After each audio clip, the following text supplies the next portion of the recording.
Bonjour et bienvenue à tous ceux et à toutes celles qui cherchent la vérité. Rien que la vérité, soyez bénis. Amen, amen, amen. Car la vérité vous affranchira et la vérité c'est quoi? C'est la parole de Dieu. Alléluia. Et sachez qu'on ne peut pas trouver ce qu'on ne cherche pas. Si vous ne cherchez pas la vérité, vous ne la trouverez jamais.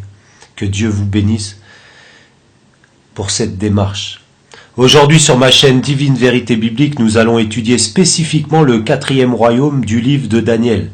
Sachez que Daniel a écrit son livre en hébreu et en araméen, et ce n'est pas par hasard, car les chapitres écrits en hébreu sont les 2 premiers chapitres jusqu'au verset 3, ainsi que les chapitres 8 jusqu'à 12.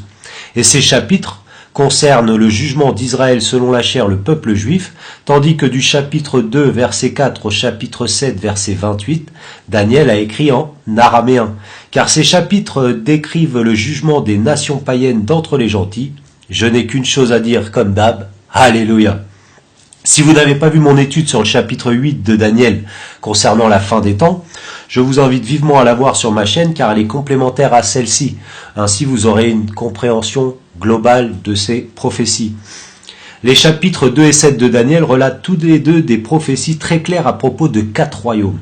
Les 2 prophéties commencent par un rêve et dans les 2 rêves, l'accent est mis sur le 4e royaume. C'est pourquoi il est très important que nous comprenions ce que les Saintes Écritures et seulement les Saintes Écritures nous disent à propos de ce 4e royaume.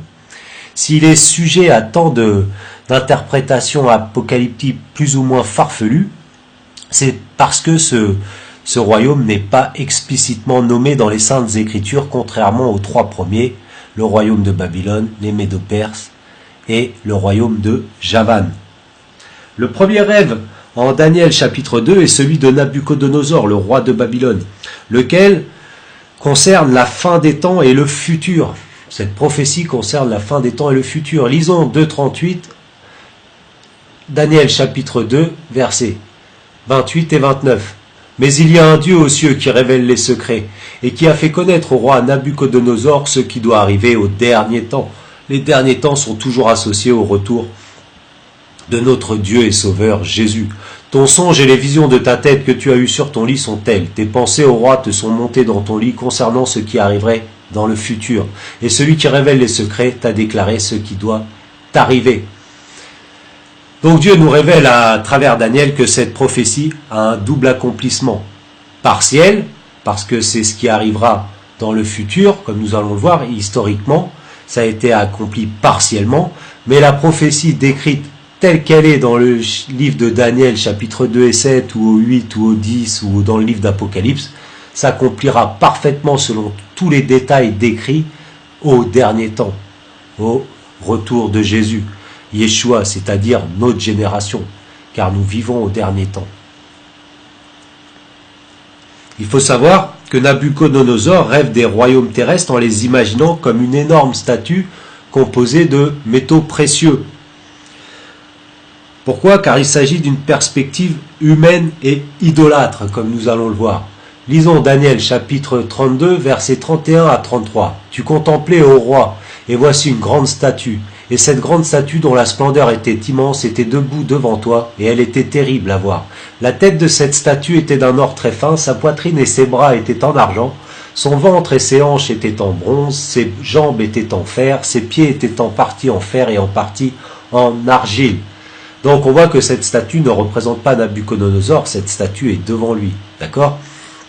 Et il faut savoir que le mot n'est pas statue dans l'original, mais idole, tselem, qui veut dire une image, une idole. Et ce mot est trouvé seulement dans le Tanakh, dans l'Ancienne Alliance, dans les chapitres 2 et 3 de Daniel, d'accord? C'est les seuls endroits où vous le trouvez, parce qu'après que Nabuchodonosor eut ce rêve, avec les 4 différents métaux, lui il s'est fait une statue tout en or, que vous avez au 3e chapitre de Daniel, et quiconque ne se prosternait pas devant cette statue, Nabuchodonosor, il les envoyait dans le feu, d'accord? Et d'ailleurs il y envoya les 3 amis de Daniel, et pour eux il chauffa 7 fois plus la fournaise, qui est un symbole des 7 ans de tribulation par laquelle le peuple juif va devoir traverser. Mais tout comme Jésus Yeshua a secouru les 3 amis de Daniel, où le feu n'a eu aucun effet contre eux, ils sont ressortis intacts comme quand ils étaient rentrés. De même, Jésus, à la fin des 7 ans de tribulation, Yeshua viendra délivrer son peuple, le peuple juif. Alléluia, comme le confirment les saintes écritures. Amen.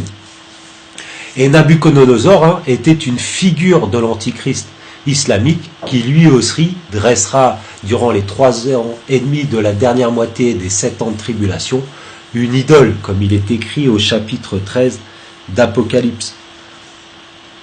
Tandis que nous allons voir que le rêve de Daniel, qu'il a eu 50 ans après celui de Nabuchodonosor, Nabuchodonosor était mort quand Daniel eut son rêve,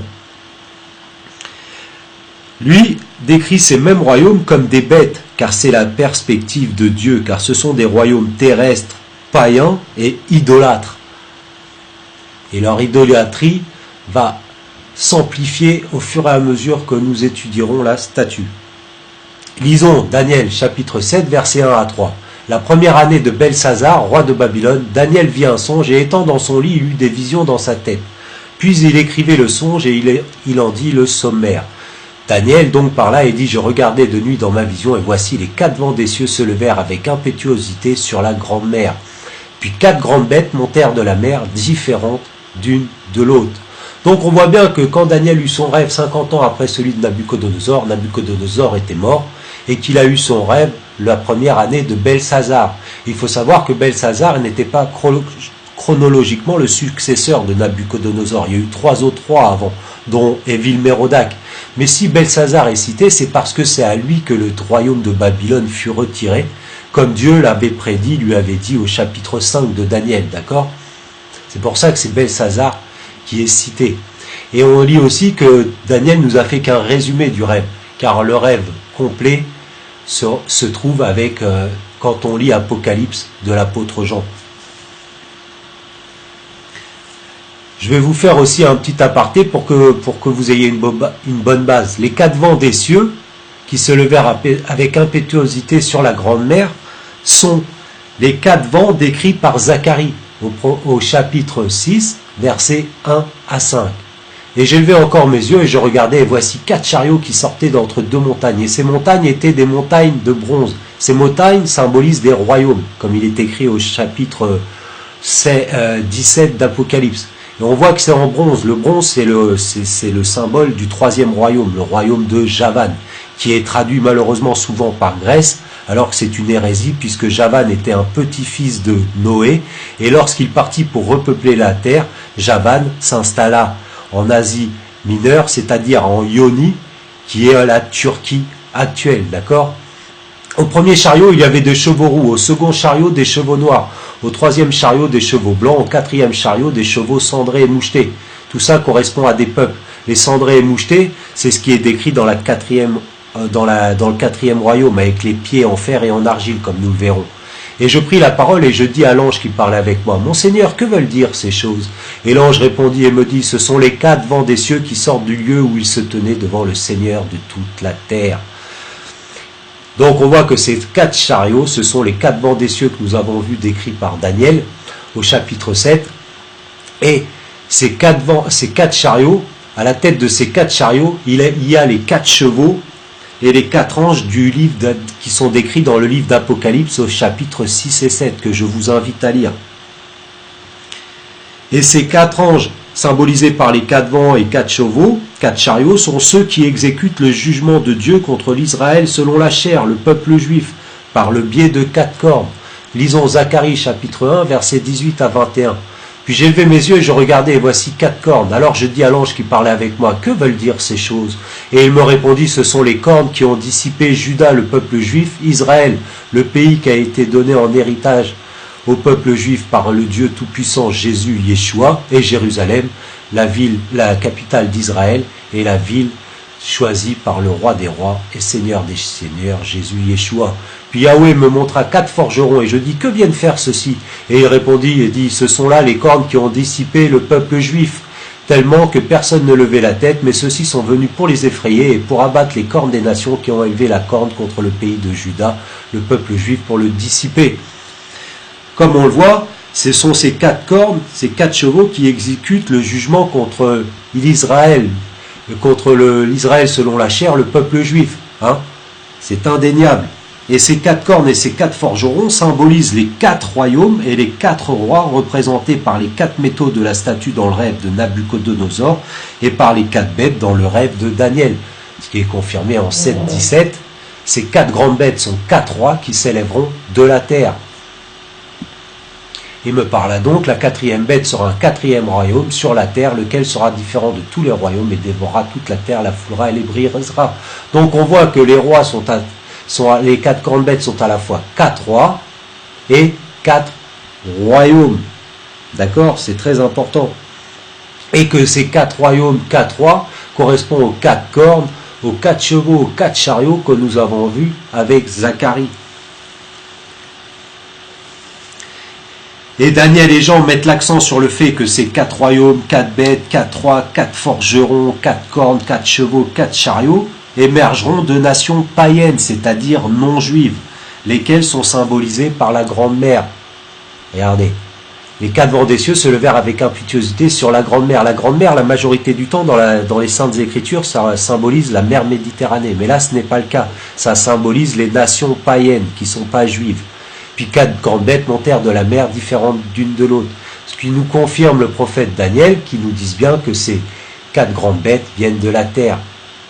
Ces 4 grandes bêtes sont 4 rois qui s'élèveront sur la terre, ce qui est confirmé par un autre témoin, Apocalypse, chapitre 17, puis il me dit, les eaux que tu as vues et sur lesquelles la prostituée est assise sont des peuples, des nations et des langues.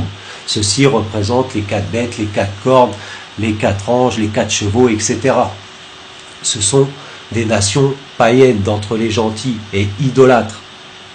Notez que le fait que ces 4 même royaumes, 4 bêtes, etc., soient confirmés par 2 rêves souligne la certitude de son accomplissement, comme en Genèse chapitre 41 verset 32. Et quant à ce que le songe a été réitéré à Pharaon pour la seconde fois, c'est que la chose est arrêtée de Dieu et que Dieu se hâte de l'exécuter. Pharaon avait eu 2 rêves.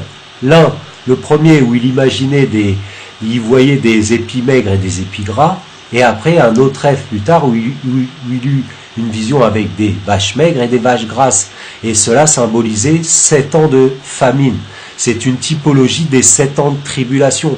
Car c'était Joseph qui était à l'époque du Pharaon. Il avait été vendu par ses frères aux Ismaélites qui l'ont vendu aux Égyptiens. De même que Jésus a été vendu par les pharisiens, les Juifs harédim d'aujourd'hui, qui ne croient pas en leur Messie, d'accord, il avait été vendu de la même façon. Joseph est une typologie de Jésus Yeshua, comme nous le savons. Continuons notre étude. Pour ceux et celles qui ignorent l'identité des 3 premiers royaumes historiques, je vais faire un bref aparté. Il s'agit pour le premier du royaume de Babylone. Lisons 2, 37, 38. Et toi, ô roi qui es le roi des rois, parce que le Dieu des cieux t'a donné le royaume, la puissance, la force et la gloire, et qu'en quelques lieux qu'habitent les enfants des hommes, les bêtes des champs, les oiseaux des cieux, il les a donnés dans ta main, et t'a fait dominer sur eux tous, tu es la tête d'or. Le royaume de Babylone et la tête d'or. Et historiquement, le roi à la tête du royaume de Babylone était Nabuchodonosor, qui est appelé le roi des rois, alors que le seul roi des rois, c'est Jésus, Yeshua. Mais comme nous le verrons, puisque cette prophétie est pour la fin des temps, que ce roi de rois qui est représenté, qui domine sur tous les royaumes, est en fait l'Antichrist et Satan, comme nous le verrons par les Saintes Écritures qui prouvent cela. Notez aussi, il est écrit au chapitre 7, la première bête était comme un lion et elle avait des ailes d'aigle, je la regardais jusqu'à ce que les plumes de ses ailes furent arrachées et qu'elle se fût levée de terre et dressée sur ses pieds comme un homme et lui fut donné un cœur d'homme. Donc on voit que le royaume de Babylone est symbolisé par le métal le plus précieux, l'or, ainsi que par le roi des animaux, le lion, et ainsi que par les ailes d'aigle. L'aigle est aussi le roi dans les airs. Ceci symbolise la monarchie absolue. Le lion, c'est l'autorité, et l'or, c'est le métal le plus précieux. Ça symbolise l'autorité suprême, parce que, comment il s'appelle, Nabuchodonosor, il régnait en monarque absolu, tout comme régnera à la fin des temps l'antichrist islamique en monarque absolu. Alors que nous allons voir au fur et à mesure de la statue eh ben, il y a une dégénérescence monarchique avec le second royaume représenté par l'argent avec une poitrine en argent et des bras en argent, les bras symbolisant l'un les Mèdes et l'autre les Perses, d'accord, les Médo-Perses, comme il est écrit au chapitre 8 et 10. Le ventre en bronze et les hanches en bronze symbolisent le royaume de Javan, d'accord. Et si vous regardez là, il y a Darius le Mède, Darius et Cyrus, c'était une oligarchie monarchique. Le royaume de Javan d'Alexandre le Grand, quand Alexandre le Grand est mort, son royaume fut divisé par ses 4 généraux, comme nous allons le voir, et ce qui est une dégénérescence monarchique, hein, c'est des généraux qui deviennent rois, et le dernier royaume, celui-là, des jambes en fer et des pieds en fer et en argile, c'est 10 rois qui s'élèveront de ce royaume, qui régneront par une coalition. Le royaume de Babylone, ça ressemblait à ça, d'accord? On voit que Dieu dit qu'il était régné en roi des rois et qu'il lui avait donné sur tout humain et tout, qu'il régnait sur toute la terre. Et comme on voit, c'est loin d'être le cas. Par contre, c'est ce qui sera le cas avec l'antichrist islamique à la fin des temps. Continuons, le deuxième royaume donc. Mais après toi, il s'élèvera un autre royaume moindre que le tien. Et au chapitre 7, et voici une autre bête qui fut la seconde, semblable à un ours, laquelle se tenait sur un côté et avait 3 crocs dans la gueule entre ses dents. Et les 3 vents lui disaient, lève-toi, mange beaucoup de chair. Donc on voit que le second royaume, c'est le royaume des Médo-Perses, qui est symbolisé, comme nous l'avons vu, par une poitrine et des bras en argent. Le côté prédominant de l'ours qui est décrit, c'est parce que les Perses étaient le royaume dominant, comme il est écrit au chapitre 8 de Daniel et au chapitre 10. Les 3 crocs, historiquement, représentent les conquêtes qu'ont fait les Médo-Perses. Darius a conquis la Babylone, après ils ont conquis la Lydie, qui est la Turquie actuelle, et après l'Égypte. D'un point de vue eschatologique, bien sûr, ces bras en argent représentent l'Iran et la Syrie. Et les 3 crocs représentent, comme on a pu le voir depuis la chute de Babylone, hein, de Saddam Hussein qui se prenait pour Nabucodonosor, qui voulait reconstruire Babylone. Depuis sa chute, l'Iran a reconquis l'Irak, Babylone, la Syrie, les Mèdes et le Liban qui est sous sa coupe.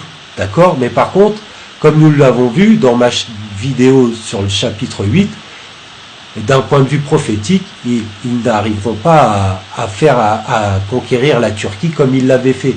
Là, ils avaient conquis la Turquie, ce qui ne sera pas le cas à la fin des temps, puisqu'on sait qu'ils seront battus, comme il est écrit au chapitre 8. Continuons notre étude, pour étudier le 3e royaume et la 3e bête. Après celle-là, je regardais, et voici une autre bête, semblable à un léopard, qui avait sur son dos 4 ailes d'oiseau, et cette bête avait 4 têtes, et la domination lui fut donnée. Et ensuite, un autre 3e royaume qui sera en bronze, lequel dominera sur toute la terre. On a bien vu que Nabucodonosor, le royaume de Babylone, lui ne régnait pas sur toute la terre. Mais celui-là règne sur toute la terre. C'est le royaume.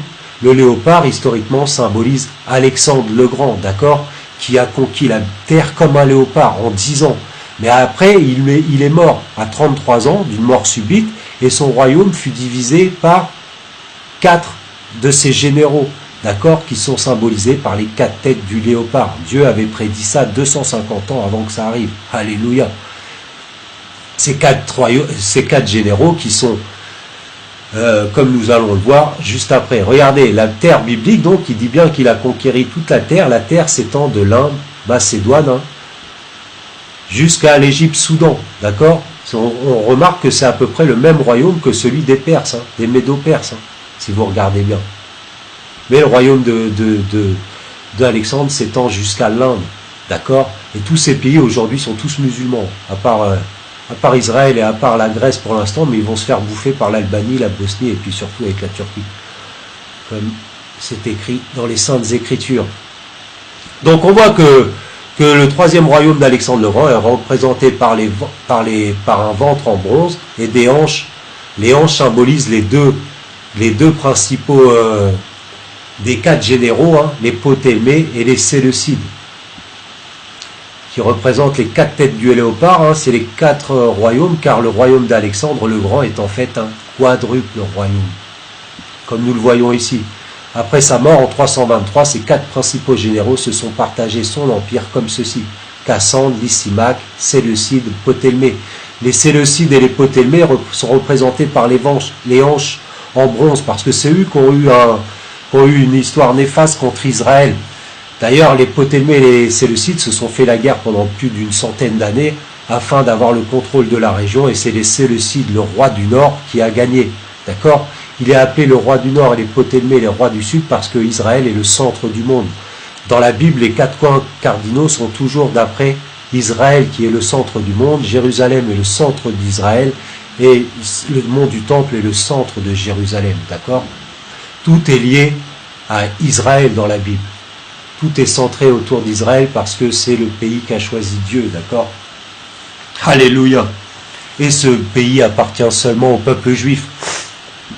D'un point de vue eschatologique, donc, nous allons voir que cette statue, donc, ce royaume, ce léopard, ça représente Hitler Erdogan, le président turc actuel, ok? Qui, comme il est écrit au chapitre 8, tout comme Alexandre va mourir, et le royaume sera divisé en 4 têtes, en 4 royaumes. Mais il n'y aura pas 4 généraux à la tête, il y aura 10 rois, comme nous allons le voir. Donc d'un point de vue eschatologique, hein, ça représente Hitler Erdogan, le président turc actuel, et les 4 têtes représenteront les 10 cornes du 4e royaume, comme nous allons le voir. Alors s'il vous plaît, écoutez jusqu'à la fin la vidéo, car celui qui répond avant d'avoir écouté commet un acte de folie et s'attire la confusion. Qu'il n'en soit pas ainsi, vous qui cherchez la vérité, tout comme moi. Donc nous allons écouter et étudier ce fameux 4e royaume qui donne tant d'interprétations apocalyptiques plus ou moins farfelues. Les interprétations les plus populaires disent que ce royaume est l'Empire romain ou l'Empire ottoman, et qu'à la fin des temps, il représentera la résurrection de l'Empire romain ou de l'Empire ottoman. Mais ont-ils raison? Les Saintes Écritures s'interprétant elles-mêmes, c'est à travers donc les Saintes Écritures que nous allons identifier très clairement quel est ce 4e royaume.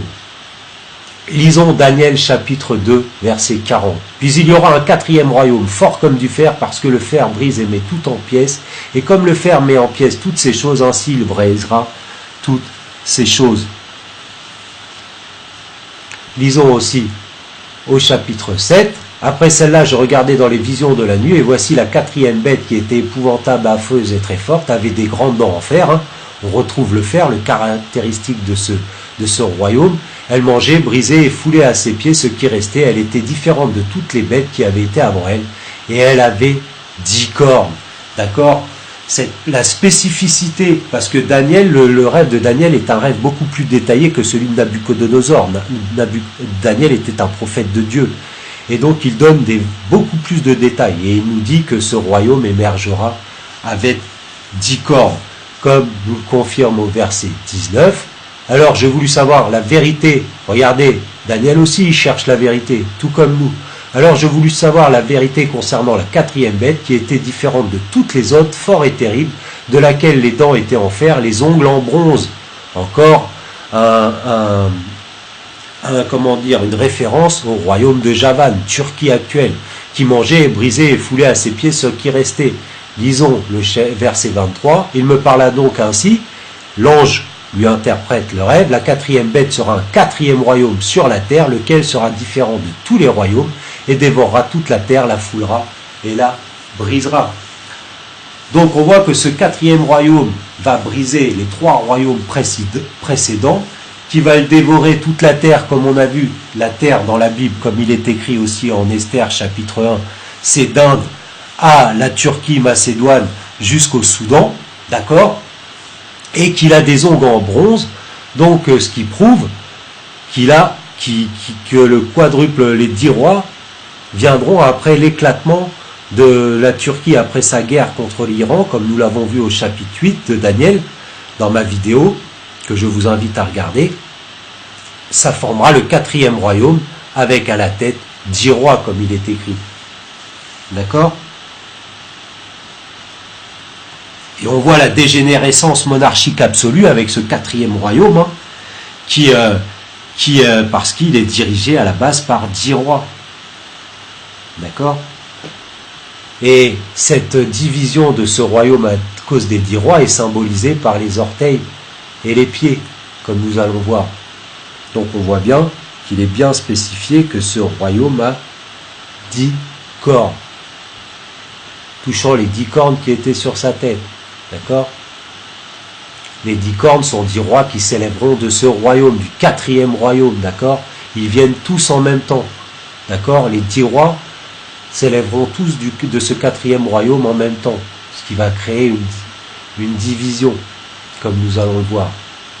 Lisons au chapitre 2, 41, car le royaume est divisé à partir des pieds et des orteils. D'accord? Lisons de 41, 42. Et quand est-ce que tu as vu que les pieds et les orteils étaient en partie en argile et en partie en fer, c'est que le royaume sera divisé, dû à la coalition de 10 rois. Il y aura en lui de la force du fer, selon que tu as vu le fer mêlé avec l'argile. Et en ce que les orteils des pieds étaient en partie en fer et en partie en argile, c'est que ce royaume sera en partie fort et en partie frêle. Bah oui, parce que son instabilité sera due, justement, sa fragilité au fait que les 10 rois vont se tirer la bourre et vont se faire la guerre comme l'ont fait les Séleucides historiquement.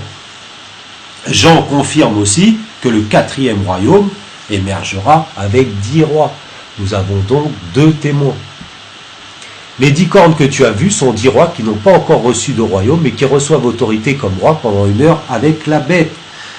Notez que Jean dit que ces 10 rois n'ont pas encore reçu de royaume à son époque, qui était l'époque de l'Empire romain, et qu'ils n'ont toujours pas reçu de royaume au moment de cette étude, car ils sont toujours de futurs rois. De plus, ces 10 rois sont associés au retour de Jésus, Yeshua, et non à sa première venue, comme il est écrit en 2, 44 et 45 au livre de Daniel. Et au temps de ces 10 rois, le Dieu des cieux, Jésus, suscitera un royaume, son royaume, le royaume de Dieu, qui ne sera jamais dissipé. Et ce royaume de Dieu ne sera pas laissé à un autre peuple, parce qu'il sera laissé aux saints, comme nous allons le voir.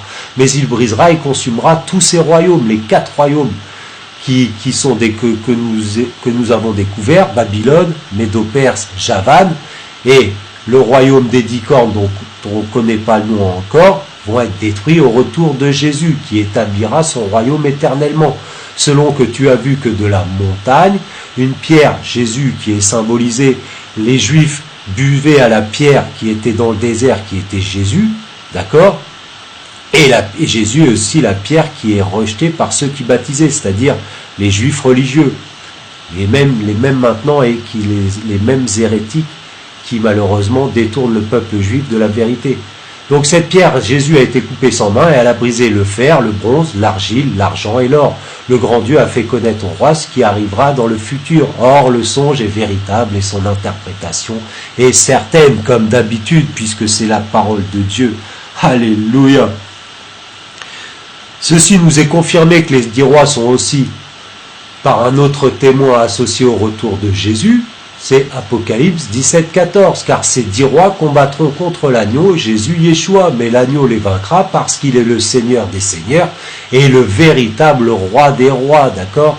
Et ceux qui sont avec lui sont du nombre des appelés, des élus et des fidèles, parce qu'à la tête des 10 rois, il y aura aussi l'antichrist islamique, comme nous l'avons vu, qui sera la tête d'or, qui est représentée par la tête d'or dans le chapitre 2, d'accord? Comme nous le verrons, comme nous le confirmerons. C'est pourquoi Jésus, quand il revient d'ailleurs, il va directement, il détruit la statue au pied. Il frappe directement la statue au pied. Lisons Daniel 2, 34, 35. Tu contemplais cela jusqu'à ce qu'une pierre, Jésus, Yeshua, fût coupée sans main, laquelle frappa la statue en ses pieds en fer et en argile et les brisa. Alors furent brisés ensemble le fer, l'argile, le bronze, l'argent et l'or, et ils devinrent comme la paille d'air d'été que le vent transporte ça et là. Il ne fut plus trouvé aucun lieu pour eux, mais cette pierre, Jésus, Yeshua, qui avait frappé la statue de l'idole, devint une grande montagne, le royaume de Dieu, et remplit toute la terre.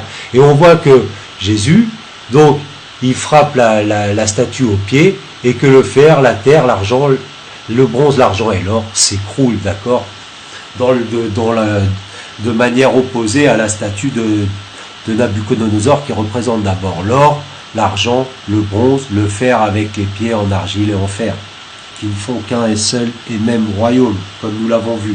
Donc, ce qui est reconnu bibliquement comme étant le 4e royaume doit obligatoirement, d'après les Saintes Écritures, comporter cette coalition de 10 rois qui seront à la tête du 4e royaume, comme nous allons le voir, durant 3 ans et demi, durant la première moitié des 7 ans de tribulation, comme le confirment les Saintes Écritures, et comme nous allons le confirmer. Nous avons vu que Daniel nous donne un détail clé pour identifier l'origine des 10 rois, c'est qu'ils ont des ongles en bronze. Là on voit, quand Jésus va détruire tout ça, d'accord, dont l'antichrist islamique et Satan sont la tête d'or, d'accord, comme nous allons le voir. Daniel, ils ont des ongles en bronze. Comme nous l'avons vu, le bronze est le symbole du 3e royaume, celui d'Alexandre le Grand, celui de Javan, Turquie actuelle, qui devint un quadruple royaume, comme nous l'avons étudié après la mort d'Alexandre, lorsque 4 de ses généraux, les 4 têtes du léopard, se divisèrent son royaume, et le royaume subsista 260 ans après la mort d'Alexandre le Grand, comme nous l'avons vu. Donc, les 10 rois, les 10 cornes, vont émerger de l'éclatement suite à la guerre entre la Turquie et l'Iran. Quand Erdogan va mourir, Hitler-Erdogan, le royaume va être éclaté en 4, comme il est écrit en Daniel 7 et 8 et 11. Et de là va naître le 4e royaume avec 10 cornes à sa tête, 10 rois. Il n'y aura pas 4 rois comme historiquement, parce que ça c'était partiel. La prophétie s'accomplira parfaitement seulement à la fin des temps, c'est-à-dire très bientôt. Et donc il y a 10 rois qui émergeront, comme nous l'avons vu, de ce royaume-là, qui formeront le 4e royaume suite à l'éclatement du royaume de Javan en un quadruple royaume. Continuons notre étude. Car Dieu, à travers Daniel au chapitre 2, nous dit que le 4e royaume sera en partie fort et en partie fragile, car il sera en partie de fer et en partie d'argile, ce qui empêchera les 10 rois d'être unis, car le fer ne se mélange pas avec l'argile. Daniel 2, 42-43. Est-ce que les orteils, les 10 cornes, des pieds étant en partie en fer et en partie en argile, c'est que ce royaume sera en partie fort et en partie frêle. Mais ce que tu as vu le fer mêlé avec l'argile, c'est qu'ils se mêleront par semence humaine, mais ils ne se joindront pas avec l'autre, ainsi que le fer ne peut pas se mêler avec la terre. On voit que ces 10 rois vont faire que ce qu'ont fait historiquement les Ptolémées d'Égypte et les Séleucides, qui eux aussi, comme il est décrit au chapitre 11, tentèrent de se marier, de faire des coalitions, mais ça échoua. Ça échoua, et donc ça va être la même chose pour les 10 rois qui vont aussi tenter, comme il est écrit au chapitre 11 de Daniel, de se mêler par sa semence humaine, mais cela fera comme les Ptolémées et les Séleucides, ça engendrera des guerres, d'accord, qui sont décrites au chapitre 11. Mais il est très intéressant de savoir que le mot araméen utilisé par Daniel pour mêler, quand il écrit que ces 10 rois se mêleront par semence humaine, et ça ne s'invente pas arabe, d'accord? Et ce mot est retrouvé simplement dans tout le Tanar, l'ancienne alliance, au chapitre 2, 41, et versets 41 et 43, qui parlent spécifiquement du 4e royaume, d'accord? Et qui est le royaume de la fin des temps avec les 10 rois. Donc, quand on connaît l'eschatologie biblique, cela a une résonance particulière, puisque la Bible nous révèle que toutes les nations qui attaqueront Israël selon la chair, le peuple juif à la fin des temps, sont toutes islamiques aujourd'hui, depuis l'invention de l'islam par Mahomet au 7e siècle.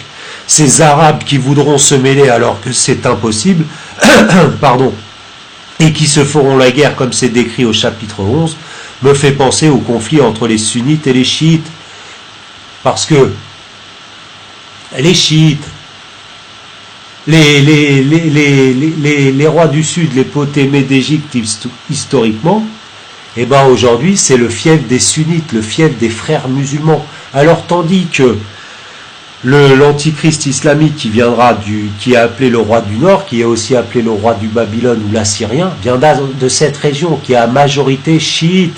L'Iran est chiite, les Alaouites, là, c'est d'origine chiite, l'Irak et la Syrie, pareil, et le Liban avec le Hezbollah, d'accord?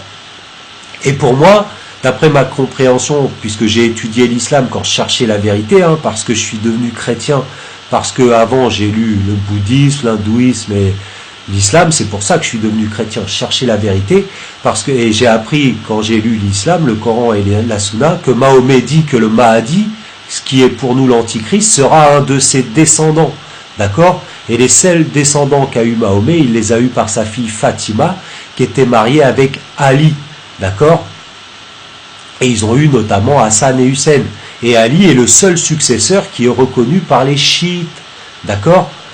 Ils ne reconnaissent pas le premier calife Abou Bakr, qui était le meilleur ami de Mahomet, d'accord? C'était son meilleur ami, et c'est même lui qui lui a donné sa fille Aïcha, qui avait 6 ans, avec laquelle Mahomet s'est marié alors qu'elle avait 6 ans, et qu'il a dépucelé Mahomet alors qu'elle avait 9 ans. C'est pour ça qu'on appelle Mahomet le pédophile, car c'était un pédophile. Et la pédophilie est autorisée dans l'islam, à la sourate 65, verset 4, je crois, 4 ou 5. Enfin bref. Donc, et on sait aussi que l'antichrist islamique va dresser une idole, tout comme Nabuchodonosor qui venait aussi de cette région. Comme l'antichrist islamique viendra de cette région. C'est pour ça que je pense qu'il est chiite, parce que les chiites représentent Ali, Hussein, Hassan, et ils se font des couilles en or d'ailleurs à Karbala avec ça, d'ailleurs. Vous voyez? Et il y aura toujours cette guerre qui va opposer le roi du Nord et le roi du Sud, les chiites et les sunnites, d'après moi. Bon, continuons notre étude. Et donc, comme je vous disais, hein, les Ptolémées d'Égypte et les Séleucides tentèrent de maintenir l'unité de leur coalition par le mariage, mais ça échoua. Et de même que, suite historiquement à ces conflits entre les Séleucides et les rois du Nord, et ben, du royaume des Séleucides a surgi la petite corne historique que nous allons étudier maintenant, Antiochus Épiphane. Antiochus Épiphane qui profana le second temple avec une statue du démon Zeus, d'accord, et il fit cesser le sacrifice continuel avec du sang de porc. Et c'est exactement ce que va faire l'antichrist islamique qui sortira aussi de cette région, hein, qui est appelé le roi du Nord, dont Antiochus était une figure, tout comme Nabuchodonosor. Car l'antichrist islamique aussi, lui aussi, va faire cesser le sacrifice du troisième temple, d'accord, à la Pâque, en faisant un sacrifice halal dédié à son dieu, Satan, le dieu de l'islam, et il profanera aussi le troisième temple, comme nous l'avons vu dans mes vidéos à ce sujet. Allez les voir sur ma chaîne Divine Vérité Biblique. Donc c'est très intéressant de savoir cela, parce que il y a une typologie entre les deux. Parce que Satan, comme l'Antichrist, comme nous le savons, comme il est écrit en Apocalypse chapitre 6 et au chapitre 11 de Daniel, il va faire la guerre. Au début des 7 ans de tribulation, ça va être une période de guerre. Et pendant cette période de guerre, l'Antichrist islamique va humilier 3 des 10 rois qui auront commencé à régner au début sur le 4e royaume. Lisons Daniel. Je considérais les 10 cornes, et voici une autre petite corne, l'antichrist islamique, sortie du milieu d'elle. Et 3 des premières cornes furent arrachées devant cette corne. Et voici, elle avait des yeux comme des yeux d'homme, et une bouche qui parlait avec arrogance.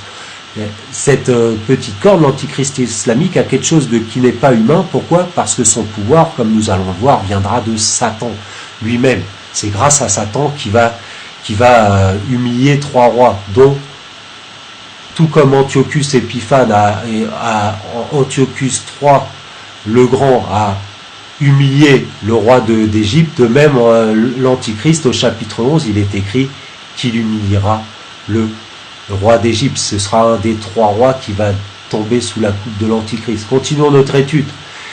Et sur les 10 cornes qu'il avait à la tête, et sur l'autre qui était sortie de devant laquelle 3 étaient tombés, et sur cette corne qui avait des yeux, une bouche parlant avec arrogance et une plus grande apparence que les autres, d'accord, tout comme le 4e royaume est différent, l'antichrist aussi est différent. D'ailleurs, le 4e royaume est tellement différent d'un point de vue de Daniel et du ciel, puisque l'ange dit aussi qu'il est différent, que Daniel ne l'a pas représenté par les 3 premières bêtes comme les trois premières, qui est un lion, l'ours et un léopard, parce que cette bête, comme nous allons voir, ce quatrième royaume, et celui qui vient après, celui de l'Antichrist, sont sous la domination de Satan et de son pantin, l'Antichrist islamique. Disons, les 10 cornes, ce sont 10 rois qui s'élèveront de ce royaume. Un autre s'élèvera après eux, il sera différent des premiers, il abaissera trois rois. Cela parle de l'Antichrist islamique. Les 10 rois commenceront à régner, comme nous l'avons vu, après l'éclatement du royaume de Turquie, d'accord? Ils vont former un quatrième royaume en s'appropriant ce quadruple royaume, durant lesquels les 3 premiers ans et demi, il va y avoir des guerres dont l'Antichrist islamique va émerger selon un processus, et vers la fin des 3 ans de tribulation, il en aura humilié 3, et lui, il viendra comme ultime leader au milieu des 7 ans de tribulation, comme nous allons le voir. Continuons notre étude, car il est dit que sa puissance s'accroîtra, mais non selon sa force. Et là, regardez ce qu'il est dit, vers la fin du règne des 10 rois, quand le nombre des perfides sera accompli, au milieu des 7 ans de tribulation, il se lèvera un roi, l'Antichrist islamique, fourbe et d'un esprit pénétrant. Et sa puissance s'accroîtra, mais non selon sa force. Pourquoi? Parce que c'est Satan qui est derrière, comme il est écrit en Apocalypse chapitre 13, verset 2, « Et le dragon, Satan, lui donna sa puissance, son trône et une grande autorité. » D'accord? Donc, comme nous l'avons vu, les 10 rois émergeront du quatrième royaume en même temps, comme il est écrit, tandis que l'Antichrist islamique, la petite corne, qui humiliera 3 rois, émergera selon un processus satanique et avec la puissance, et au milieu des 7 ans de tribulation, Satan lui donnera même son trône qui est en Turquie, sa puissance et une grande autorité. Nous lisons aussi que l'Antichrist islamique, qu'est-ce qu'il va faire? Il va blasphémer contre Dieu, et qui se prétendra même au-dessus de lui, tout comme Satan. Ce roi donc fera sa volonté, s'enorgueillera, s'élèvera par-dessus tout Dieu, il proférera des choses étranges contre le Dieu des dieux, Seigneur des seigneurs et roi des rois, Jésus Yeshua, et prospérera jusqu'à ce que l'indignation ait pris fin, car la détermination en a été faite à la fin des 7 ans de tribulation. Et il ne se souciera pas des dieux de ses pères, ni de l'amour des femmes. Dans le Coran, vous avez le droit de tabasser votre femme, dans la sourate 4, la femme c'est un champ de labour, elle doit obligatoirement vouloir coucher avec vous, si elle ne veut pas, Mahomet il a dit qu'elle était maudite jusqu'au lendemain matin, et même Mahomet il dit dans la Sunna qu'il a vu l'enfer et il était rempli principalement de femmes. Et on voit aussi que les femmes, les musulmanes, ils leur mettent un voile, alors que dans la Bible, ce sont les prostituées qui ont des voiles. Regardez mes vidéos à ce sujet. Même il ne se souciera d'aucun Dieu, car il s'élèvera au-dessus de tout. Mais l'Antichrist islamique, il honorera dans son lieu Satan, le dieu Maouzim, le dieu des forteresses, le dieu de la lune. Il l'honorera, dis-je, avec de l'or et de l'argent, des pierres précieuses et des choses désirables, le dieu que ses pères n'ont pas connu. Bah oui, parce que l'Antichrist islamique, il va vénérer Satan, le dieu de l'islam, qui se fait appeler Allah, qui est un dieu récent, puisque ce dieu a été inventé par Mahomet le pédophile au 7e siècle. Ce dieu n'a que 14 siècles. Et ses ancêtres, à l'Antichrist islamique, ils ne le connaissent pas. D'accord? Ils connaissaient peut-être Baal, parce que Satan, avant, il se faisait appeler Baal, qui est le dieu de la lune, mais maintenant, à la fin des temps, monsieur a décidé de se faire appeler le dieu, Allah. D'accord? Nous avons la trinité satanique avec Satan qui se fait passer pour Dieu le Père, l'Antichrist pour Dieu le Fils, et puis le faux prophète qui sera soit le pape François, soit un musulman, soit un juif. Je pense qu'il sera juif car il viendra de la terre, alors que comme on l'a vu, la bête, les 4 royaumes viendront de nations non juives, païennes. Lui représente le Saint-Esprit. C'est une trinité satanique. D'accord? Continuons notre étude. Et il proférera donc des paroles contre le souverain, contre le Dieu des dieux, ce qui est écrit aussi en Apocalypse chapitre 13, qui est confirmé. Pendant 3 ans et demi, elle ouvrit sa bouche en blasphème contre Dieu, l'Antichrist islamique, la petite corne, blasphémant son nom, qui est le nom au-dessus de tout nom, Jésus Yeshua, comme dit la Bible, qui veut dire Yahweh Shua, je suis celui qui est le salut, blasphémant son tabernacle et ceux qui habitent au ciel. Mais c'est pas tout. Parce que l'antichrist islamique, la petite corne, qu'est-ce qu'il voudra? Il pensera qu'il peut changer les temps et la loi de Dieu, du Tout-Puissant Jésus Yeshua. Or, encore une preuve que c'est un défi clair contre l'autorité de Dieu, Jésus Yeshua, qui est le seul à pouvoir changer les temps, comme il est écrit en Daniel chapitre 2, 21. Et c'est lui qui change les temps et les saisons, qui ôte les rois, qui établit les rois, qui donne la sagesse aux sages et la connaissance à ceux qui ont de l'intelligence grâce au Saint-Esprit. Amen. Alléluia. Ensuite, Dieu nous dit à travers Jean que l'antichrist islamique, avec l'aide de Satan, le dieu de l'islam, il va faire la guerre aux saints et il va les tuer. D'accord? Les saints de notre Seigneur Jésus. Et il fera la guerre, Satan leur fera la guerre avec l'antichrist durant 3 ans et demi, à la dernière moitié des 7 ans de tribulation. Ces saints sont principalement les juifs qui viendront à la fois durant les 7 ans de tribulation. Lisons Daniel chapitre 7, verset 21. J'avais regardé comment cette corne, la petite corne, l'antichrist islamique, faisait la guerre contre les saints et les surmontait. Et les saints seront livrés dans sa main jusqu'à un an, des temps, 2 ans, et la moitié d'un temps, 6 mois, ce qui fait 3 ans et demi. Ce qui nous est confirmé par l'apôtre Jean. Comme nous allons le voir, là, il s'agit de Satan qui va poursuivre une fois que Satan va perdre la guerre au ciel, parce qu'il faut savoir que l'antichrist islamique, quand il va faire la guerre durant 3 ans et demi avec les 10 rois, là, et en uni en 3, Satan, lui, va faire la guerre au ciel. Cette guerre est décrite dans le chapitre 10 de Daniel et au chapitre 12 d'Apocalypse que nous avons ici. Et Satan, il va être éjecté du ciel au milieu des 3 ans et demi.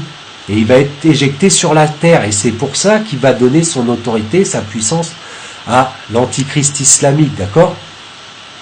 Et donc, le dragon, Satan, fut irrité contre la femme, parce que la femme qui est représentée dans le ciel au début de ce chapitre représente Jérusalem, qui est la mère de nous tous, comme dit la Bible en Galates chapitre 4, la Jérusalem céleste, qui est la mère de tous les croyants. D'accord? Et à la tête, comme nous le voyons au début de ce chapitre, elle a 12 couronnes qui représentent les 12 tribus d'Israël. Parce que Jérusalem et Israël sont indissociables, comme nous l'avons vu, d'accord? Et Satan, il y a une partie du peuple juif qui va aller se cacher à Pétra, comme nous l'avons déjà étudié, mais d'autres vont subir les 3 ans et demi de tribulation. Et c'est ceux-là, c'est ceux contre laquelle Satan et l'antichrist islamique vont faire la guerre. Satan s'en alla faire la guerre contre les autres qui sont dans la semence de la femme, de Jérusalem, représentant aussi Israël, qui garde les commandements de Dieu, puisque l'Église aura été enlevée au début des 7 ans de tribulation, d'accord? Il n'y aura plus la grâce, ils seront sauvés par les œuvres et par la foi. C'est pour ça qu'ils ont les commandements de Jésus et qu'ils ont le témoignage de Jésus-Christ, Yeshua Mashiach, parce qu'ils croiront au sang que Jésus a versé sur la croix. Lisons aussi l'antichrist qui, tout comme Satan, va faire la guerre aux saints, il lui fut donné de faire la guerre aux saints et de les vaincre. D'accord? Ce qui est confirmé aussi ici, car les saints, ceux qui ont les commandements de Dieu et le témoignage de Jésus, Yeshua Mashiach, qui croient qu'il est mort pour leurs péchés, ceux qui refuseront d'adorer l'antichrist islamique et son Dieu Satan, le Dieu de l'islam, seront décapités, tout comme Daesh le fait sous nos yeux, tout comme les vrais musulmans le font, parce que c'est un ordre dans le Coran de tuer tous les juifs et les chrétiens, sourate 9, 29, 30, en l'occurrence, et de les décapiter. Car et je vis les âmes de ceux qui avaient été décapités pour le témoignage de Jésus Yeshua et pour la parole de Dieu, qui n'avaient pas adoré la bête, l'antichrist islamique, ni son image, et qui n'avaient pas pris sa marque sur leur front, sur leurs mains, lesquels devaient vivre et régner avec Christ durant 1000 ans. Ce qui va engendrer la pire période de persécution pour les Juifs, bien pire que celle d'avec Hitler, comme le dit l'abbé. Lisons Daniel chapitre 12, verset 1. Or, en ce temps-là, Michael, ce grand chef qui tient ferme pour les enfants de ton peuple, le peuple juif, Daniel était juif, tiendra ferme, et ce sera un temps de détresse tel qu'il n'y en a pas eu depuis qu'il y a eu des nations, jusqu'à ce temps-là, le temps des 7 ans de tribulation, et plus particulièrement des 3 ans et demi. Et en ce temps-là, ton peuple, c'est à savoir quiconque sera trouvé écrit dans le livre de vie de l'agneau de Jésus, échappera. Ceux qui auront été décapités, d'accord, ou qui seront à Pétra, en Jordanie. Et Jésus confirme cela en au chapitre 24-21, car Jésus, Dieu Tout-Puissant, Yeshua dit, car alors il y aura une telle affliction, telle qu'il n'y en a pas eu de semblable depuis le commencement du monde jusqu'à maintenant, et il n'y en aura plus de telle, et si ces jours n'eussent été abrégés avec le retour de Jésus Yeshua à la fin des 7 ans, il n'y aurait eu personne de sauvé, mais à cause des élus, ceux qui viendront à la fois durant les 7 ans de tribulation, ces jours seront abrégés par son retour, le retour de Jésus, Yeshua, Hamashiach. Nous voyons aussi que Dieu, les Saintes Écritures nous révèlent aussi que l'Antichrist islamique ainsi que les 10 rois viendront bien du royaume de Javan. Pourquoi? Parce que les Juifs vont être vendus aux Turcs, au royaume de Javan. Lisons Joël chapitre 3, verset 6. Vous avez vendu les enfants de Juda et de Jérusalem. On voit les Juifs sont associés à Jérusalem, comme d'habitude. Et ils ont été vendus à qui? Ils seront vendus à qui? Aux enfants de Javan, Turquie actuelle, afin de les éloigner de leur pays, du pays d'Israël. Encore une fois, on voit que tout est lié. Et un autre prophète confirme cela, car toute parole est confirmée par 2 ou 3 témoins. Zacharie, car je bande Juda, le peuple juif, comme un arc. Je m'arme d'Éphraïm comme d'un arc, et je soulèverai tes enfants ô Sion contre tes enfants ô Javan, Turquie actuelle. Je t'en rendrai pareil à l'épée d'un vaillant homme. Ok? Donc on voit bien que l'Antichrist islamique et les 10 cornes, dans un premier temps, durant les 3 premières années et demie, les 10 cornes seront à la tête de ce 4e royaume, d'accord? Et que durant ces 3 ans et demi, il y aura une guerre. Il y aura des guerres entre eux, comme il est décrit au chapitre 11, et que l'Antichrist en humiliera 3, dont celui d'Égypte, dont le roi d'Égypte. Est-ce que c'est Sissi? J'en sais rien, si ce sera Sissi encore qui régnera à ce moment-là. Et au bout de 3 ans et demi, l'Antichrist islamique va devenir l'ultime leader de toute la terre biblique, de tout ce royaume, grâce à Satan, d'accord? Et ce sera la pire persécution de l'humanité, comme nous l'avons vu, et du peuple juif, principalement. Continuons notre étude, car pour savoir quel est ce 4e royaume, d'accord, il faut lire l'Apocalypse, le livre de Jean d'Apocalypse. C'est lui qui va nous révéler maintenant le mystère du 4e royaume, et quelle est son identité, et aussi il va nous révéler le royaume de l'Antichrist islamique. Lisons Apocalypse chapitre 13, versets 1 et 2. Et je vis monter de la mer, comme les 4 bêtes citées au Daniel au chapitre 7, une bête qui avait 7 têtes et 10 cornes, et sur ses cornes 10 diadèmes, et sur ses têtes un nom de blasphème. Ce sera Allah, le Dieu d'Islam, qui veut dire le Dieu. C'est un blasphème. Et la bête que je vis était semblable à un lion. Ses pieds étaient comme les pieds d'un ours, sa gueule était comme la gueule d'un lion, et le dragon, Satan, lui donna sa puissance, son trône et une grande autorité. Donc, nous voyons ici, en fait, que la bête ultime a 7 têtes et 10 cornes. Les 10 cornes de Daniel 7, ok? Et on voit que ce royaume final, qui sera celui de l'Antichrist, est composé des 4 bêtes de Daniel. Vous avez le léopard, qui fait 4 têtes, vous avez l'ours, les Médo-Perses, historiques, l'Iran et la Syrie actuelle, une tête, et la gueule d'un lion. Babylone historique, et le Babylone historique et eschatologique qui est l'Irak. D'accord? Vous avez les 4 bêtes et les 10 cornes, le 4e royaume, les 10 cornes, ce qui fait 7 têtes si vous comptez bien. Les léopards, 4 têtes, l'ours, une tête, le lion, une tête, ça fait 6, plus les 10 cornes, une tête, ça fait 7. D'accord? Ça fait 7 têtes et 10 cornes. Notez que l'Antichrist islamique a des diadèmes, donc des couronnes sur les 10 cornes, tandis que Satan, qui est à la tête des 7 royaumes, qui est aussi la tête d'or, comme nous le verrons, lui a ses couronnes sur les 7 têtes. Un autre signe parut encore dans le ciel, et voici c'est un grand dragon rouge, Satan. Le rouge symbolise le péché, parce que Satan c'est le plus grand pécheur, ayant 7 têtes et 10 cornes. On retrouve les 10 cornes et les 7 têtes. Mais lui, il a les couronnes sur ses 7 têtes, 7 diadèmes sur ses 7 têtes, parce que c'est lui qui est à la tête des 7 royaumes, et il règne à travers l'Antichrist islamique à la fin. D'accord? Vous voyez? le lion une tête, l'ours une tête, le quadruple royaume de Javan de Turquie 4 têtes, ça fait 6 têtes, et les 10 cornes qui représentent une tête. Tout est clair selon les Saintes Écritures. Mais c'est pas tout. Parce que maintenant, nous allons voir que ces 7 têtes symbolisent les 7 royaumes qui ont persécuté l'Israël et le peuple juif.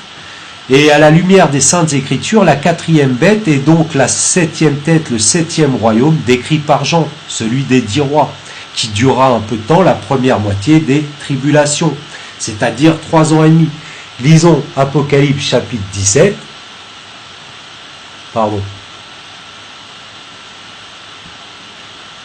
Car les 7 royaumes, regardez les 7 têtes, c'est ici qu'est l'intelligence pour quiconque a de la sagesse. Les 7 têtes sont 7 montagnes sur lesquelles la femme est assise.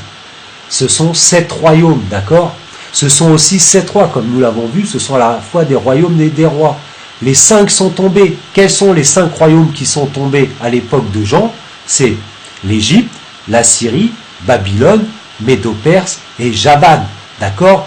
L'un est à l'époque de Jean, c'est l'Empire romain. L'autre n'est pas encore venu, c'est le futur royaume des 10 rois, d'accord? Et quand il sera venu, il faut qu'il demeure pour un peu de temps, c'est-à-dire 3 ans et demi. Et au bout de 3 ans et demi, l'Antichrist, qui était et qui n'est plus, donc qui était à l'époque de Daniel, mais qui n'est plus à l'époque de Jean, à l'époque de l'Empire romain, c'est aussi un 8e roi, un 8e royaume, qui, comme nous l'avons vu, regroupe les 7 royaumes ensemble, puisqu'il est composé du léopard, de l'ours, du lion et des 10 cornes. Et c'est pour ça qu'elle vient des 7, mais elle tend à sa ruine. Et on va voir qu'elle vient, que ce 8e roi, ce 8e royaume vient des 7, mais il vient du royaume de Babylone. On peut donc, par les Saintes Écritures au lit, éliminer d'office l'Empire romain ou ottoman, puisque, comme il est écrit, Jean dit qu'à son époque, il n'existait plus ce royaume, d'accord, qui était et qui n'est plus.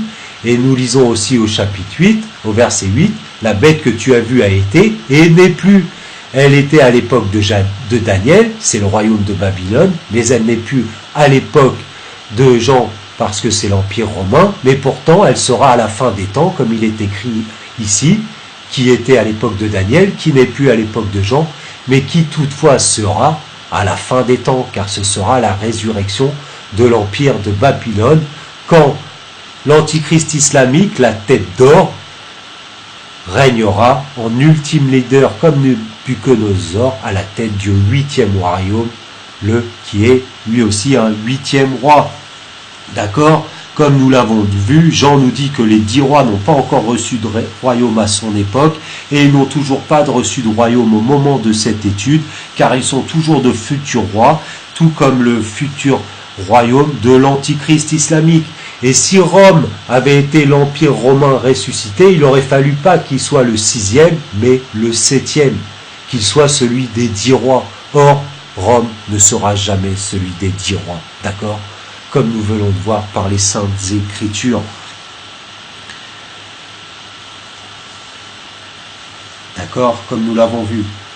Donc, on voit bien que Jean dit que le royaume des 10 rois, donc, va être pour un peu de temps, 3 ans et demi, puis qu'à la suite, quand l'Antichrist islamique aura humilié 3 des 10 rois, d'accord, ils vont lui donner son pouvoir, ils vont leur donner leur pouvoir. Regarde, les 10 cornes que tu as vues sont 10 rois qui n'ont pas encore commencé à régner, hein. À l'époque de Jean, ils n'ont pas commencé à régner, ils n'ont toujours pas commencé à régner à l'époque de cette étude, mais ils prendront puissance comme rois en même temps avec la bête, avec l'Antichrist islamique. Ceux-ci ont un même dessein et ils donneront leur puissance et leur autorité à la bête, tout comme Satan, remarquez. Les 10 cornes du 4e royaume de la 7e tête, à ce moment-là, tout comme Satan donne à ce moment-là, quand il est éjecté du ciel sur la terre, il donne lui aussi son trône et son autorité à l'Antichrist islamique. De même, les 10 rois feront la même chose. Et à la fin des 7 ans de tribulation, ils voudront combattre contre le Jésus, l'agneau, d'accord, qui est le roi des rois et le seigneur des seigneurs, parce que quand ils vont lui donner, les 10 cornes vont lui donner, regardez, ils vont lui donner leur puissance et l'autorité, qu'est-ce que va devenir l'Antichrist islamique? Il va devenir le roi des rois. comme il est écrit en Daniel 2, où il est décrit que la tête d'or est le roi des rois et qu'il domine sur toute la terre biblique, car l'antichrist islamique régnera sur toute la terre biblique. D'accord? Alléluia! Continuons notre étude, mes frères et sœurs. Ce qui prouve que c'est la résurrection de l'empire de Babylone et que Satan et l'antichrist islamique symbolisent la tête d'or, nous le voyons ici, regardez, en Apocalypse chapitre 13, verset 3. « Et je vis l'une de ces têtes comme blessée à mort, une tête des 7 royaumes, mais en s'appelait mortel fut guéri, et toute la terre était dans l'admiration, alla après la bête. Ceci symbolise aussi, comme nous l'avons vu, un roi et un royaume, parce que l'antichrist aussi va être tué vers la fin des milieux à la moitié des 3 ans et demi de tribulation, je pense par les 2 témoins de Dieu, mais il va ressusciter l'antichrist islamique, comme il est écrit. Et c'est pourquoi toute la terre étant dans l'admiration, alla après la bête. Ils adorèrent le dragon, Satan, le dieu de l'islam, qui avait donné le pouvoir à la bête, le royaume de l'antichrist islamique, et ils adorèrent aussi la bête, le royaume de Babylone, en disant qu'il est semblable à la bête et qui pourra combattre par elle. Parce que le royaume de Babylone va être le pire de l'humanité, l'empire Babylone ressuscité. Et regardez ce qu'il est dit au chapitre 17, « Et les habitants de la terre dont les noms ne sont pas écrits dans le livre de vie, c'est-à-dire les mécréants qui ne croient pas que Jésus et Yeshua est Dieu et qu'il est mort pour leurs péchés, dès la fondation du monde, s'étendront, voyant la bête, le royaume de l'Antichrist, le royaume de Babylone, qui était à l'époque de Daniel, qui n'est plus à l'époque de Jean, et qui toutefois sera à la fin des temps. » D'accord? Il est écrit aussi, « Toi, Daniel, tiens secrète ces paroles et scelle le livre jusqu'à la fin des temps. Plusieurs alors le liront et la connaissance augmentera. » C'est pour ça que mes frères, nous pouvons savoir aujourd'hui quel est ce royaume, parce que nous sommes à la fin des temps, nous sommes la dernière génération avant le retour de Jésus, qui va revenir, d'après ce qu'on voit, dans moins de 10 ans.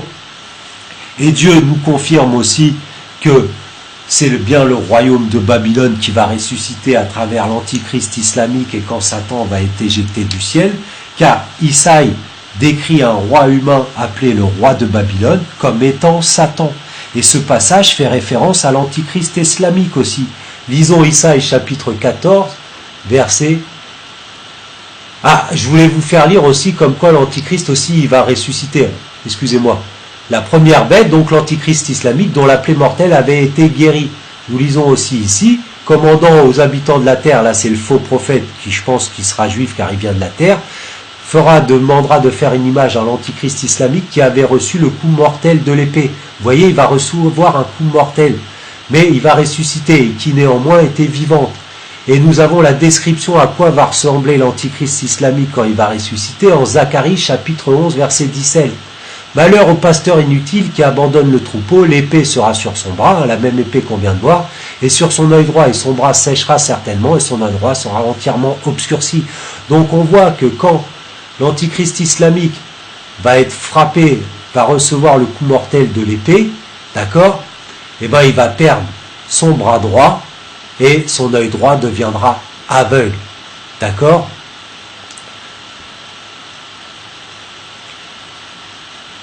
Bon, maintenant, nous allons voir les autres symboles qui disent bien que c'est la résurrection, le 8e royaume, celui de l'Antichrist, le royaume final, et Babylone.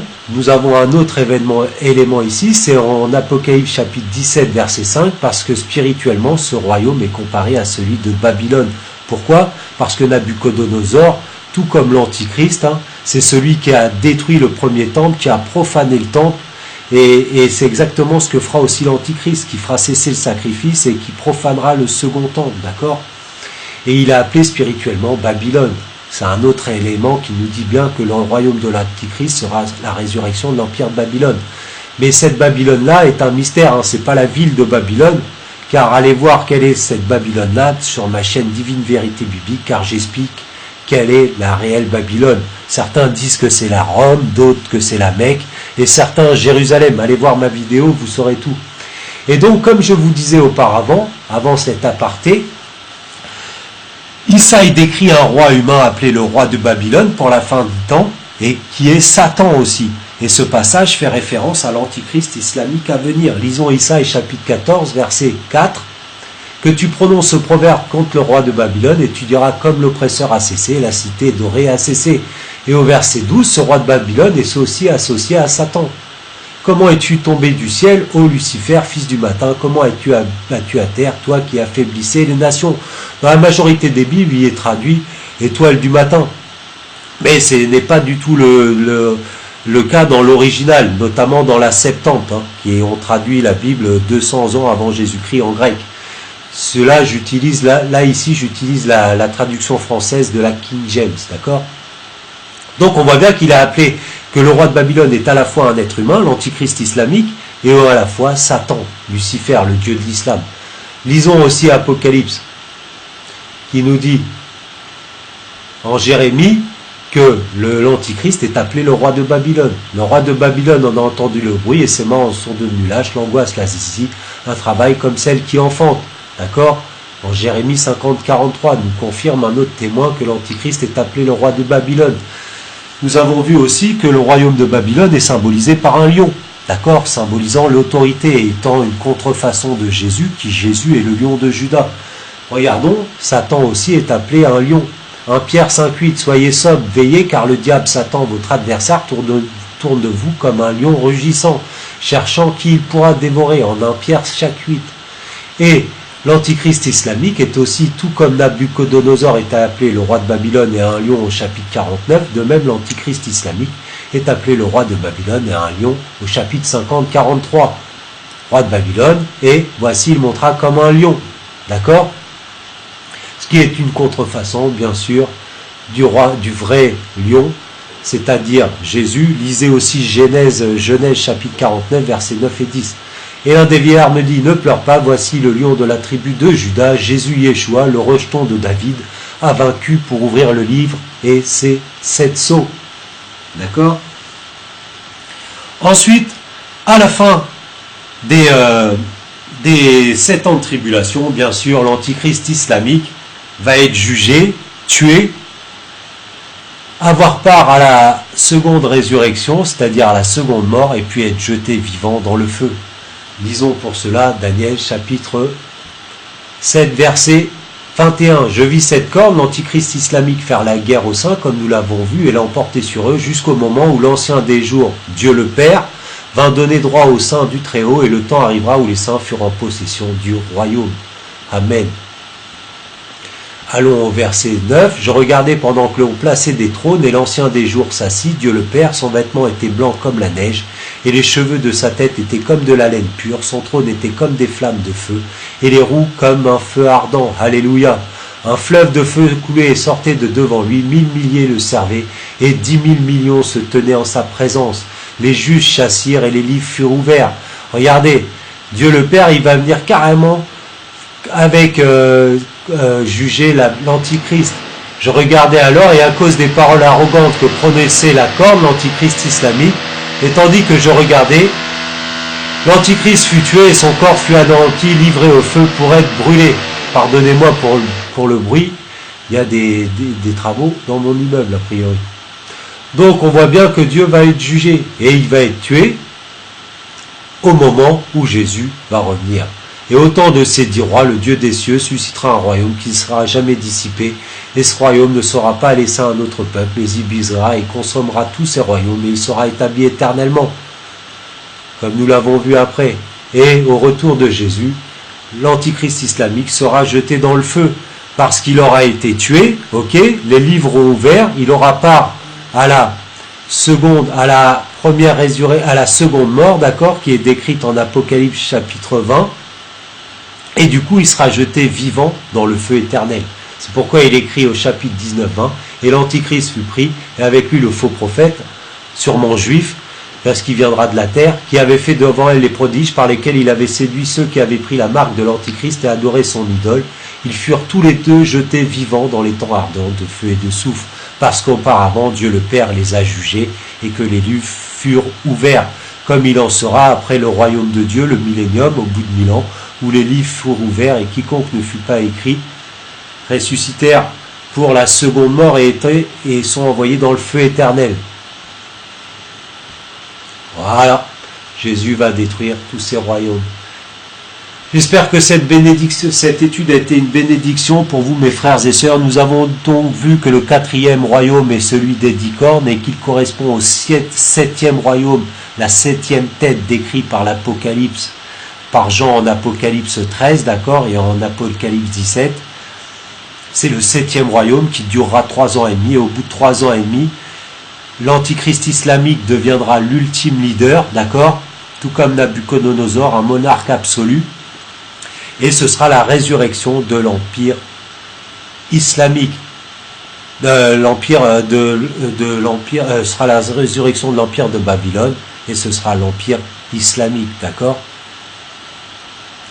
Comme nous l'avons vu aussi, au début dans Daniel, Nabuchodonosor fut changé en bête, alors que le lion est changé en homme. On voit bien que c'est Satan qui est éjecté du ciel et qui donne son pouvoir et son trône à l'antichrist islamique. C'est pourquoi son cœur est changé en homme. Voilà, si vous voulez en savoir plus sur la vérité, allez, abonnez-vous sur ma chaîne Divine Vérité Biblique. Je m'en fiche du nombre d'abonnés, c'est pour ça que je les affiche même pas, parce que j'en ai que 5 000, 10 000 ou 20 000, je m'en fiche. Ce qui m'importe, moi, c'est que vous soyez sauvés. J'ai rien à vendre non plus, il n'y a pas de pub, c'est gratuit, allez-y. Il y a tout ce que vous devez savoir sur l'eschatologie et bien sûr sur la divinité de Jésus Yeshua. Et je prie pour que tous ceux et toutes celles aujourd'hui qui écoutent cette vidéo se repentent et se convertissent au seul Dieu, Jésus Yeshua, si ce n'est pas fait, afin qu'ils soient sauvés. Et pour ceux qui ne connaissent pas encore Dieu Yeshua, je vous invite vivement à lire l'évangile de Jean, qui est juste magnifique. Et il est facile, il est accessible d'un point de vue pour le comprendre, il est facile à comprendre, et vous comprendrez tout sur la divinité de Jésus Yeshua. Amen, amen, amen. Et pour les autres, n'oubliez pas, si tu confesses de ta bouche le Seigneur Jésus Yeshua, et si tu crois dans ton cœur que Dieu le Père l'a ressuscité des morts, tu seras sauvé. Amen. Alléluia. Car tous ont péché et sont privés de la gloire de Dieu et sont gratuitement justifiés par sa grâce, par le moyen de la rédemption qui est en Jésus-Christ, en Yeshua Mashiach, en Jésus-Christ seul, par la foi en son sang, par sa grâce, car il s'est fait homme et il a donné son corps sur la croix, afin que quiconque croit en lui soit sauvé. Il a versé son sang sur la croix pour nos péchés.